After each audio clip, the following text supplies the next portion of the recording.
បាទសួស្តីអ្នកទាំងអស់គ្នាសូមស្វាគមន៍មកកាន់ Channel ខ្ញុំបា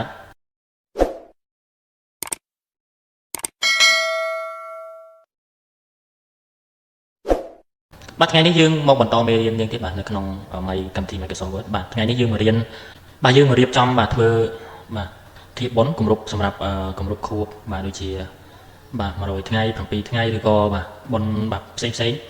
បុណ្យទូទៅអ្នកទាំងអស់គ្នាបាទមានបុណ្យបច្ច័យ4បាទបុណ្យបាទបុណ្យមានច្រើនទៀតតែខ្ញុំរៀបរាប់អត់អស់ទេស្គាល់អត់អស់អ្នកនរគ្នាបាទអញ្ចឹងហើយបាទនេះជាចំណុចមួយដែលខ្ញុំចង់បង្ហាញនៅថ្ងៃនេះបាទទាក់ទងជាមួយនឹងការរៀបចំបាទធៀបធ្វើជាធៀបបុណ្យឥឡូវនេះអ្នកនរគ្នាបាទខ្ញុំបានវាយអក្សររួចរាល់ហើយអ្នកនរគ្នាបាទពេលយើងចូលមកធ្វើបាទអ្នកនរគ្នា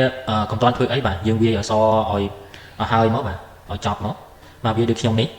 បាទខ្ញុំវាយអក្សរឲ្យរួចរាល់ទាំងអស់ហើយបន្ទាប់មកបាទខ្ញុំមកបាទ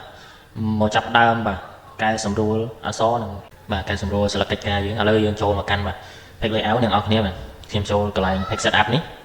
បាទកន្លែងនេះខ្ញុំយកតែមួយបានហើយដោយសារអក្សរយើងវារៀងច្រើនអញ្ចឹងណាអ្នកនរគ្នាអញ្ចឹងខ្ញុំយកត្រឹមមួយបាទ1 cm មកបាទមួយទាំងអស់អ្នកនរគ្នាបាទខ្ញុំដាក់មួយគត់ទាំងអស់បាទបន្ទាប់មកខ្ញុំចុចអូខេអ្នកនរគ្នាបាទយើងបានប៉ុណ្ណេះអ្នកនរគ្នា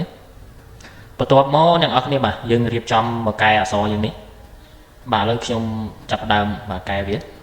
ខ្ញុំយកវាបាទខ្មែរ OS មួយឡាយហើយទំហំសាយរបស់វាខ្ញុំយកត្រឹម14នេះអ្នកនរគ្នាបាទហើយយើងយកទៅមកដល់កណ្ដាលមកហើយនេះចឹងដែរអ្នកនរគ្នាបាទយើងយកមកទីតាំងកណ្ដាលមកហើយបាទខ្ញុំ select លើហ្នឹងខ្ញុំយកខ្មែរ OS មួយឡាយដែរហើយ font ខ្ញុំយក12បាទហើយនេះអត់រៀបត្រូវអ្នកនរគ្នាបាទនេះមិនត្រូវបាទបន្ទាប់មកខាងក្រោមនេះបាទកន្លែងនេះយើងដាក់បន្ទាន់មួយអ្នកនរគ្នាបាទហើយកន្លែងឈ្មោះនេះខ្ញុំបាទកន្លែងឈ្មោះនេះខ្ញុំ select លើហ្នឹងខ្ញុំយកខ្មែរ OS មួយឡាយដែរបាទខ្ញុំយក font 12ដែរបាទត្រឹម11ក៏បានអ្នកនរគ្នាវាធំពេកហើយកន្លែងនេះខ្ញុំយកមកកណ្ដាលហើយអ្នកនរគ្នាបាទ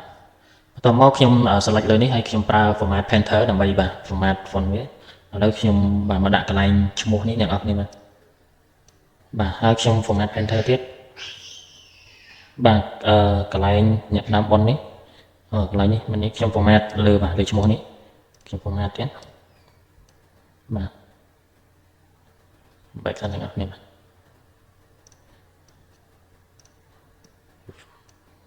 បាទតោះមកយើង format ទៀតអ្នកនរគ្នាយើងកែកន្លែងឈ្មោះនេះទៅជាបាទ font ខ្មែរ OS មួយឡាយទាំងអស់មកបា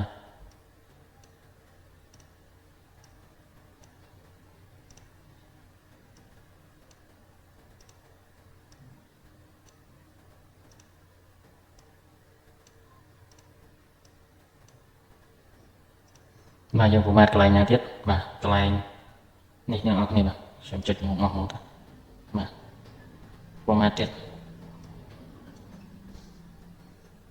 តោះមកយើង format កន្លែងណាទៀតអ្នកនរគ្នាបាទខ្ញុំ format កន្លែងម៉ោងនេះបាទកន្លែងម៉ោងនេះមួយទៀតបាទតោះមកខ្ញុំ format នេះមួយទៀតហើយខ្ញុំ format កន្លែងម៉ោងមួយទៀតអ្នកនរគ្នា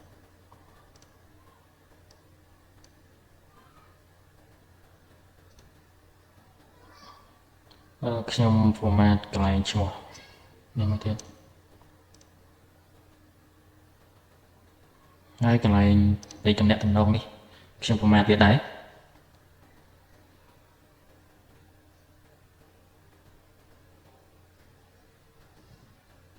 បាទឥឡូវខ្ញុំ format ប៉ុណ្្នឹងអ្នកនរគ្នាបាទ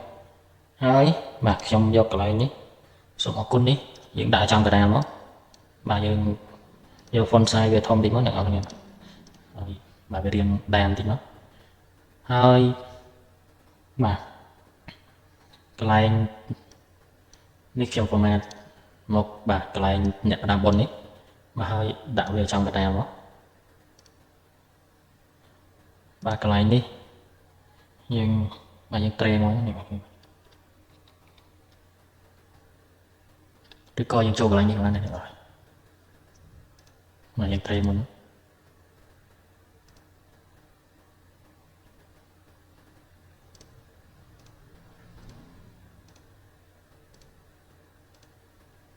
បាទប៉ុណ្ណឹងហើយកន្លែងនេះយើងដាក់ឲ្យឃ្លៀសគ្នាតិចមកអ្នកនរគ្នានេះកន្លែងបាទយើងមើលឲ្យសមចឹងណាបាទអញ្ចឹងខ្ញុំคลิกលើនេះហើយខ្ញុំបានដាក់តម្រឹមខាងឆ្វេងយ៉ាងនេះមួយហើយខ្ញុំចុច Tab មកបាទកន្លែងនេះបាទខ្ញុំចុច Tab មួយដែរបើវាអត់ស្មើគ្នាអ្នកនរគ្នា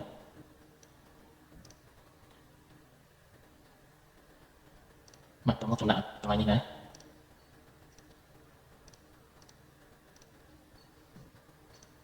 បាទកន្លែងព្រមទាំងបុតនេះបាទយើងដាក់មកយើងរំត្រឹមនេះមកអ្នកនរគ្នាត្រឹមនេះ5នេះមក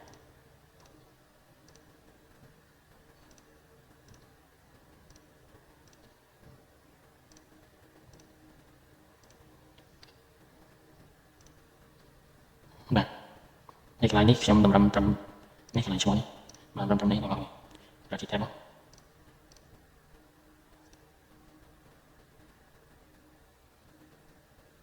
ជិះទៅនេះមកកន្លែងនេះត្រឹមនេះ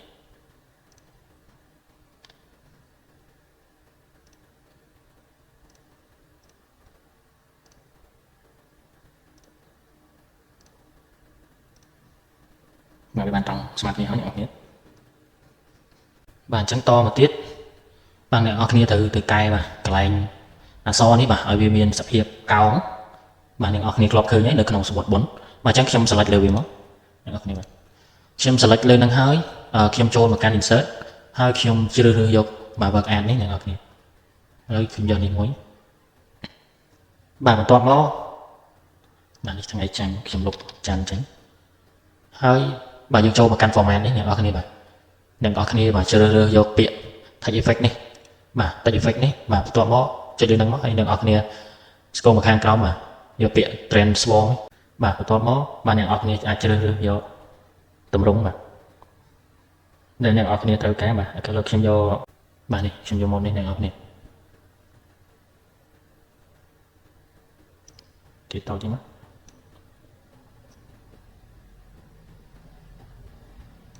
បាទយើងយកកន្លែង align នេះអ្នកនរគ្នា align center បាទតែប៉ុណ្្នឹងវាត្រូវហើយយើងទៅបាទទាញយកសុំបាទ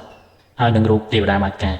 អញ្ចឹងយើងចូលមកកាន់ insert មកអ្នកនរគ្នាបាទបន្ទាប់ពីអ្នកនរគ្នាចូលមកកាន់ insert បាទអ្នកនរគ្នាបាទជ្រើសរើសយក picture នេះមកហើយខ្ញុំចូលមកកាន់ download បាទខ្ញុំយករូបមួយនេះអ្នកនរគ្នាបាទខ្ញុំយករូបមួយនេះចុះអ្នកនរគ្នាបាទតបមកអ្នកនរគ្នាបាទជ្រើសរើសបាទយក behind optic បាទ behind text នេះបើសិនជាអ្នកនរគ្នាបាទកុំព្យូទ័រអ្នកនរគ្នាបាទអត់ឃើញ load បាទ layout option នៅជារៀងនេះទេបាទអ្នកនរគ្នាអាចបាទមកមើលកន្លែងខាងលើនេះបាទគេដាក់ពាក្យ format ហើយអ្នកនរគ្នាបាទមើលមកខាងស្ដាំនេះបាទមានពាក្យ wrap text អញ្ចឹងអ្នកនរគ្នាបាទចុចលើ wrap text នេះមកអ្នកនរគ្នាបាទជ្រើសរើសយក behind text បាទដូចគ្នាបើសិនជាកុំព្យូទ័រអ្នកនរគ្នាអត់ឃើញនៅចំណុចត្រង់នេះបាទអញ្ចឹងខ្ញុំចាប់នេះដាក់ដល់នេះមកអ្នកនរគ្នាបាទហើយយើងទាញ bridge វា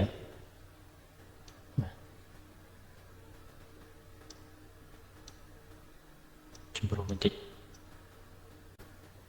បាទនេះបានអ្នកនរគ្នាបាទអ្នកនរគ្នាយក align center បាទ align middle បាទឲ្យវាត្រង់ស្មើបាទកន្លែងនេះបាទយើងត្រូវដាក់រូប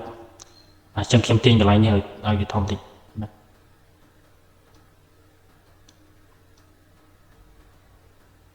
បាទយើងត្រូវទៅទាញយករូបបាទទេវតាបែបការបាទមកដាក់ជារៀងនេះអញ្ចឹងខ្ញុំចូលមកកាន់បាទ insert ម្ដងទៀតបាទយើងរក picture នេះទេវតាមាតិកានេះហើយខ្ញុំយកមកបាទបន្ទាប់មកអ្នកនរគ្នាបាទចុច behind text ហើយយើងព្រមឲ្យទេវតាគាត់ឲ្យតូចតិចមកបាទតូចប៉ុណ្ណឹងហើយយើងបាទខ្ញុំបែកបន្តិចអ្នកនរគ្នាខ្ញុំព្រមឲ្យតូចបាទខ្ញុំចាប់អូមកខាងនេះបាទប៉ុណ្ណឹងអ្នកនរគ្នាបាទបើសិនជាអ្នកនរគ្នាបាទចង់បដូរពណ៌បាទបដូរ color ទៅជាបាទសខ្មៅវិញយើងអាចចូលមកកាន់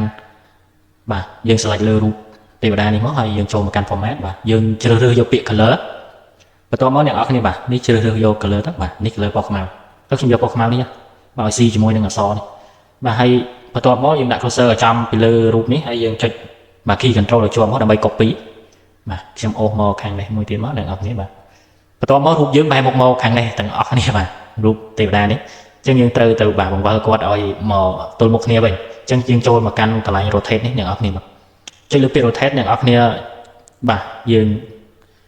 ដាក់ cursor ឲ្យចំមួយមកយើងឲ្យវាបង្វិលឲ្យត្រូវអញ្ចឹងណាអ្នកនរគ្នាបាទយើងមើលតាមហ្នឹងទៅបាទឥឡូវនេះខាងក្រោមនេះខ្ញុំយកក្រោមណាខាងនេះខ្ញុំទាញខាងក្រោមនេះអ្នកនរគ្នា